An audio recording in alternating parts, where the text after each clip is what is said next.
好学猫。耳朵借我这几分钟。Hello， 大家好，我是在练习生丙星星。作为一名毕业生呢，我最近在忙论文的收尾工作，不过我每天真的只需要投入一点点的时间，可能1-2个小时，我就可以慢慢的去把它给写完了。也是因为说我现在也没有太大的生活上的压力，也没有什么事情，于是我大概来说最重要的事儿就是写论文了。每天投入一点点就可以写完毕业论文，好像让我觉得还挺有成就感的，因为我完全没有感受到任何的痛苦，它是一个非常丝滑以及舒缓的过程。我想这也是贼人很想要追求的一种状态，完成任务的一种状态。那我周末呢也是约了和朋友一起去看樱花，去拍照。春天就会逼着人迫使你去想要出门，完全是一整个复苏的状态。那今天呢也想来聊一下怎么样去养成一个超绝的好心态呢。我是一个比较乐观主义的人哈，我看待事物的话呢，总会看到它乐观且积极的那一面，并且我觉得说没有什么事情是过不去的，是我无法解决的。那这种心态的锻炼呢，也是我在最近获得的。那今天和大家分享4个角度，可以帮助大家说去养成积极的心态。其实这些好心态的养成呢，都是为了让自己过得更加开心，过得更加舒适，过上不拧巴且不内耗的一种生活。这世界什么都会成就。第一点，坏事皆有利于我。可能大家总是会听到一句话，就是凡事皆有利于我。那好事当然是利于自己的呀，那坏事的话呢，其实它也会有积极的那一面。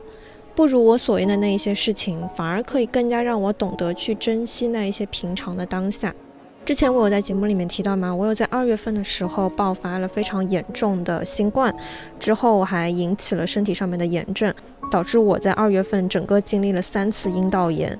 我之前还问过医生，我说这可能是因为新冠的原因吗？医生呢还说不是的。但是从逻辑上来看，我都会觉得说这其实还是有一些联系的，因为可能在第1次阴道炎的时候我并没有好透，然后让病毒趁虚而入，现在目前来说新冠这个病毒它还残留在我的体内等一等。所以这周我去医院复查，我就发现说我的阴道炎真的还是没有好，哪怕我现在说已经不痛不痒了，但是还是会有一些炎症残留，于是我这个月呢还需要继续的用药。可能没有和大家提到啊，就是我从去年开始呢就在治疗我的心肌缺血的问题，就是心脏呢有时候我会跳得非常的快。但是我在经过了大概半年多的治疗之后呢，我的心电图就完全恢复正常了，只是说我还在吃一些降心率的药，不过完全不会去影响我的日常生活哈。但是这一次再去复查的时候，我发现完了，我的心电图它又有缺血的一个情况出现。我的那个医生呢就给我开了非常多的中药，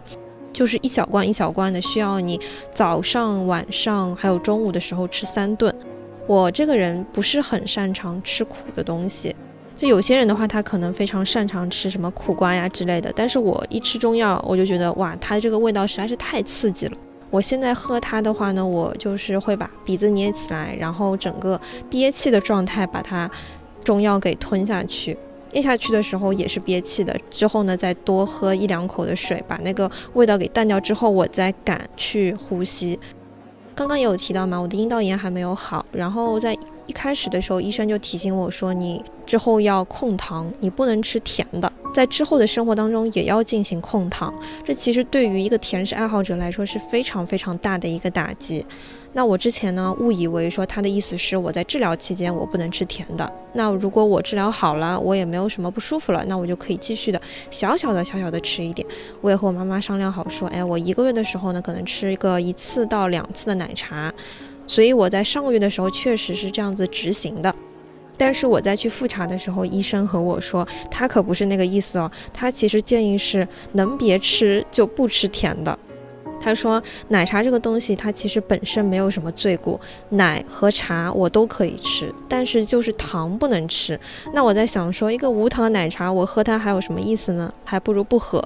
其实上一个月我也有在努力的控制，我1个月就喝了1次奶茶，并且呢也没有吃蛋糕。我在奶奶家吃完晚饭之后呢，会去吃一点蛋卷，但是蛋卷以前我是完完全全想吃多少吃多少，目前我是数着蛋卷的根数吃的，我今天吃1根，明天吃1根这个样子。我没想到说我这次去复查我还是没有好，这种我需要控制糖分这个事儿，它竟然还要来1个月。当时那个报告出来的时候，我是有点不太开心的，特别是那个医生还和我说，哎呀，你上个月好像没及格嘛，你这个报告出来完全是不及格的一种状态。我会觉得很挫败，而且会有一种小时候高中啊初中时候成绩考差了，然后没有好好努力被老师教训的那种感觉。他之后也和我叮嘱了许许多多的一些情况。那我这次呢，想要下定决心，我说我一定要把它彻底的痊愈，彻底的好透。我就在网上面搜索，我就说，这个如果得了这个妇科病的话呢，我不能吃什么东西呢？我搜了一下，我发现，首先海鲜这种发的东西是不能吃的，其次呢就是一些炸物，炸鸡啊、肯德基啊、麦当劳啊这些，还有甜的不能吃，辛辣的也不能吃。我前几天才刚刚吃过1次辣火锅。发现有这么多我爱吃的东西，让人感觉有幸福感的东西，我不能吃之后，我的心情真的有受到一些影响。因为我本以为说生病的话，吃药1周它就可以好呀，就可以好彻底。就像你感冒了的话，你也不会感觉到很心慌，很害怕，你只需要在家里面好好静养就可以了。但是新冠这个东西它非常特殊，它可以打击我的免疫系统，让身体的恢复一切都变得非常的缓慢。我在节目中也提到说，我的哥哥也是因为新冠之后呢，然后导致生病住院，他目前也是还在积极的治疗当中，甚至需要手术。其实已经过去了大概有半年的时间，但是还是需要慢慢的去康复，慢慢的一个过程。那其实健康就是一件非常来之不易的事情。好像大家看起来说，你是一个健康的人，你活蹦乱跳的，你能去哪里？这些看起来很简单，但其实不是的。如果你摧毁了它，你再要让自己去恢复健康的话，是一件非常非常难的事情，需要你花费非常多的细心，非常多的呵护在里面的。我需要去好好照顾我的身体，我有很多禁忌的东西，不能吃的东西，只有真正的做到了，它才会给我许多好的反馈。我一开始会觉得说控糖，甚至说辣的不能吃，肯德基也不能吃，这件事情太煎熬了。但是最近呢，我就开始倒计时了。我从医院踏出来的那一刻，我就想说，我一定要开始倒计时。我就保证说，我这1个月这些东西什么都不吃，我就坚持那么1个月，完全不吃这些东西。而且我现在会每天打卡我在吃了些什么。我可能现在就是非常规律的，早上的话呢就是煎鸡蛋以及烘一个面包，然后中午的话呢会吃家里面做的一些菜。不过我今天中午吃了一个方便面，我感觉好像也没有被划分到那个禁忌清单里面，所以我觉得还好。晚上的话呢就会吃妈妈做的菜，或者是奶奶家里面做的菜。每天我都会去记录说我到底吃了些什么，并且我以前还是一个比较嘴馋的人，我会想要吃点零食，像是什么小的爆米花呀，或者是巧克力呀，我都会平常在什么写论文的时候、剪辑的时候呢，会稍微的摸上一口，吃上一口。但是现在我也是完全能做到说不吃任何的零食，因为我也搞不清楚说零食里面到底有多少的糖分，既然搞不清楚，那我就不如不吃算了。我现在也会每天夸奖自己说我没有吃任何的零食，我特别的棒。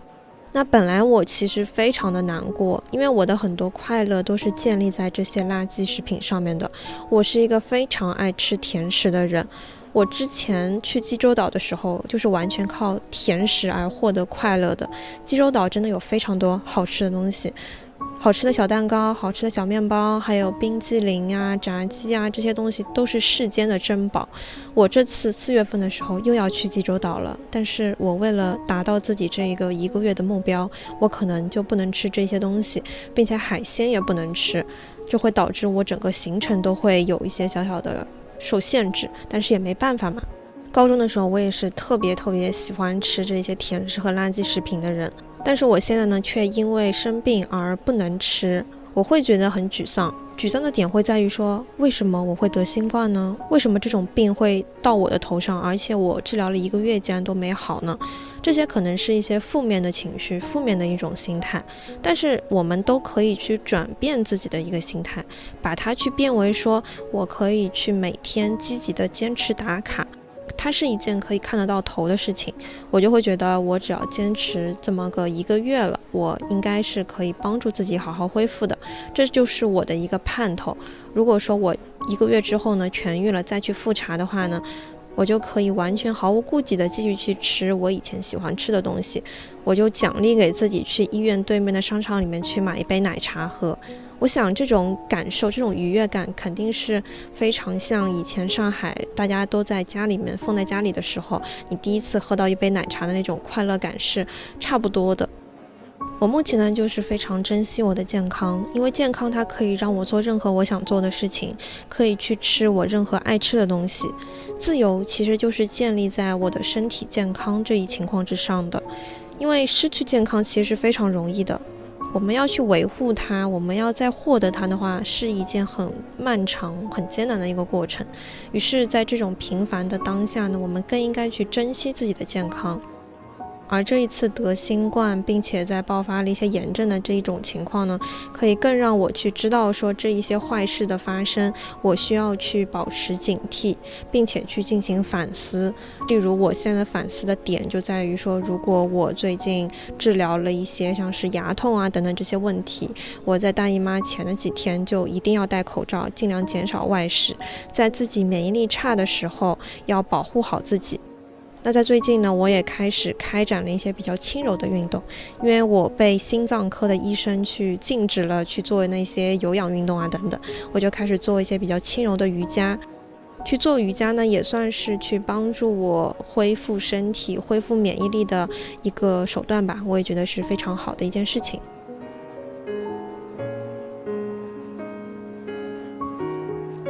第二点，我拥有承受坏事的能力，好事呢也不是理所当然的。我这段时间呢还在策划6月份去欧洲旅游这个事情。那在一开始想有这个念头的时候呢，是完全空白的一个概念。你会觉得，一个小朋友一个人孤身一人，或者是只是2个小女生一起去欧洲这个事儿，它看起来非常的模糊，非常的庞大，好像呢是遥不可及的一个事情。一个小孩怎么能去搞定这一些呢？需要跟团游吧，需要找旅行社吧，会有这种想法。但是当我去搜集了小红书上面的一些信息，我发现了这个自由行的可能性。于是我开始和我的朋友一起去准备签证的材料，像是什么行程单呀、飞机票的单子、酒店的预订单，都是我们去自己做、自己找的。慢慢的去搜集这些资料，我们还非常小心的在递交签证前的那一天呢，把整个的资料都核对了好几遍。当天去交的时候，但是还是出现了一个意外。宅人其实非常不喜欢在人生当中去出现意外，我会觉得说这是我一开始做功课没有做全面。而这个意外就是当天去交材料的时候，我发现护照是需要上交并且没收的，但是我4月头我就要去济州岛旅游，我必须要有这个护照。我在那个当下呢，我就看了一下日子，我发现只有15天的时间了。没有护照的话呢，我就无法去济州岛，我就需要改签，但是改签的费用非常贵，大概是一个人就要600块钱。酒店是可以免费取消的，但是机票呢是不能免费改签的。我那个时候就是愣在当下，工作人员问我说是否还要交这个签证，我想了一想呢，算了，还是交吧。因为我知道说再预约这个签证的话呢，可能就会来不及，或者是太麻烦了。那我和我的朋友从签证中心走出来之后呢，我就说，反正多花点钱改签的话呢，其实也没事。但是我接受不了说，如果我去不了欧洲旅行这件事情，我还是有一个心态的转变哈，就是我原本这个出乎意料的事情，就是我才知道说我的护照是需要上交的，我有可能去不了济州岛，而且我可能要多花1200块钱，这是一件坏的事情。但是我发现说我是可以接受这个很坏的结果的，并且我也知道说去欧洲其实是一件更重要的事情。其实这就很像风险管理啊。回去的时候呢，我就和我妈妈一起看了一下酒店的取消时间以及机票的改签的规则，确认好一步一步我应该做什么，我应该在哪一天之前做到什么等等，就会给到我一些安全感。例如我在哪一天之前呢，可能酒店它就不能免费取消了，所以在那一天的时候，如果我还没有获得这个签证的信息的话呢，我可能就要取消我的酒店。而且我刚刚提到说，如果我改签这个机票的话，可能需要花这1200块钱。我走在回家的路上的时候，我就在想，这1200块钱如果我真的花出去了，但是这笔钱肯定会以一种另外的方式再还给我的，说不定就是说我又挣了什么外快，或者是自媒体上面又赚到了什么钱。我会觉得说这些该属于我的钱它都会归还给我的，我会以一种特别乐观的心态去看待这一些无妄之灾吧。那我也是在上交了签证之后的第5天，我就拿到了我们的签证。我真的是非常感激以及非常非常的激动。我不得不说，我是一个还蛮幸运的人，可以拥有这样的一个好运气吧。我不会觉得说我获得了这些好事情是理所当然的，我会觉得这一些上天眷顾的事情肯定都是非常幸运的时刻，我需要去饱含感激的去面对这个事情。那同样这些好事情的出现也是因为说我在前期和我的朋友真的做足了功课，我们有在非常认真的去准备这一些材料，去把小红书上面的一些签证的攻略看了一遍又一遍，我们才可以非常顺利的去通过这一个过程。我就记得去年去济州岛的时候，当时还是需要核酸报告才能回国的。不过我在出行前的大概1个星期吧，突然一下子就出了新闻说现在不需要核酸了。于是我和我妈就是怒省了600多块钱。这个事情也是从天而降的一种好运，我会非常感激这一些好运的时刻。同样，如果说我没有获得这些好运，而是说他真的去走到了那个最坏的一个结果的话，我也是可以接受的，反正就是多花一点钱嘛。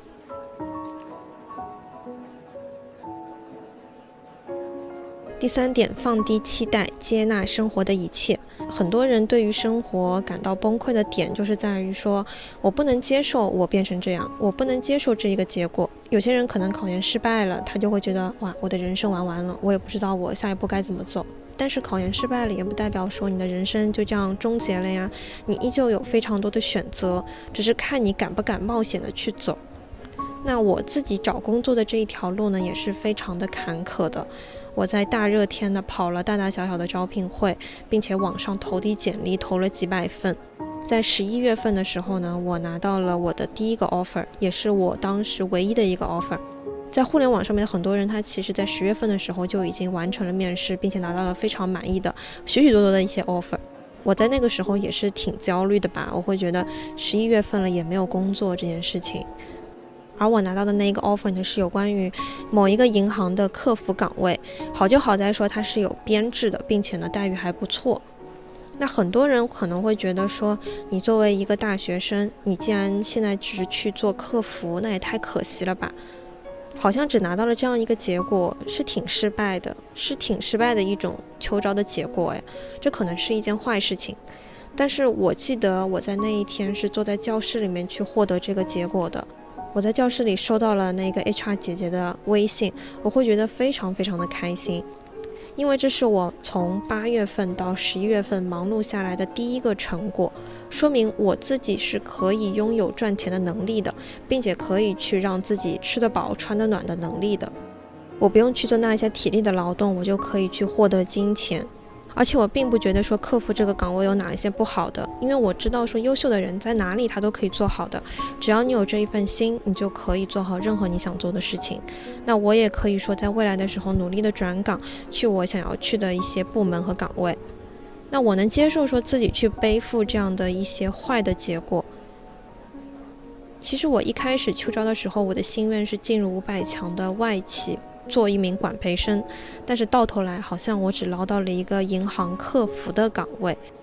就是每天呢去拨打电话以及接听电话，帮助大家去解决一些问题这样的一个岗位。这个岗位看起来好像不需要什么学历，也不需要什么背景就能做，但我在那个时候我也在想说，我其实是可以去承受我一开始的期望和目前我能拿到的东西它这样的一个落差的。我从一开始我想去证明我的野心，到慢慢的我去接纳说我只要可以有独立赚钱养活自己的能力就好了。我放低了期待，并且也去接纳说事情可能就是会和一开始自己所想的会有不一样的地方。当然在这之后呢，我也接到了其他家的工作的 offer， 不过我也觉得拿到了第一个 offer 有关于客服的这件事情也算是一个还不错的体验以及经历吧。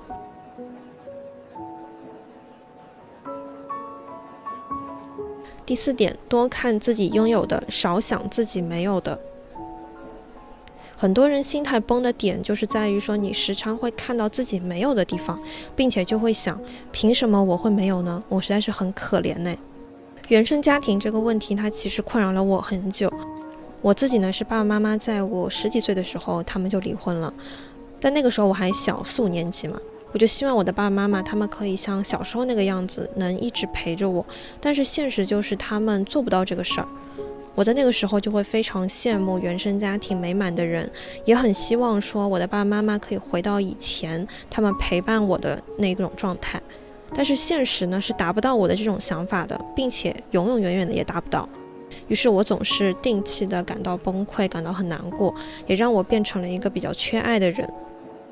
但是转变就在于说，不要把圆满的家庭看作是一种理所当然的事情。任何人给到你的关爱，给到你的爱，它其实都是你生命当中的一种附加的东西。其实没有也可以。我从为什么我没有那样幸福美满的家庭呢？达不到圆满的一种状态，到我现在可以去看到说我目前得到的那一部分，并且真心由衷的觉得我能拥有这一些，拥有那一个小小的部分，我真是一个非常幸福的人。因为我现在可以和我的家人和我的爸爸妈妈去进行非常坦诚的沟通。可能播客也是练就了我说我在任何人面前我去表达我自己脆弱的那一部分，我没有了那种羞耻心，所以我自然的可以去和我的爸妈聊那一些难以启齿的事情。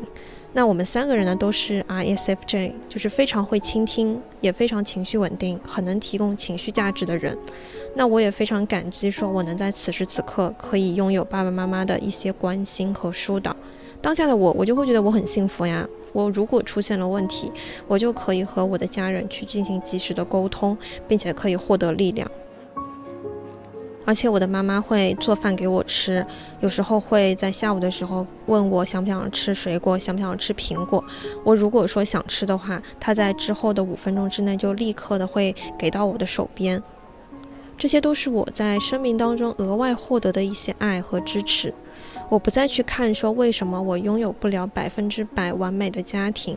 而是说我把那一些我获得的好都看作是我的一种馈赠，是我应该去感谢的部分。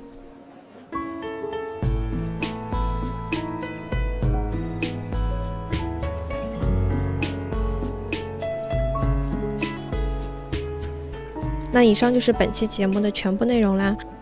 练就良好的心态呢，是需要锻炼的，是在你碰到事情之后，脑袋里面好的想法和坏的想法去打架的时候呢，多去偏向那个好的以及乐观的想法。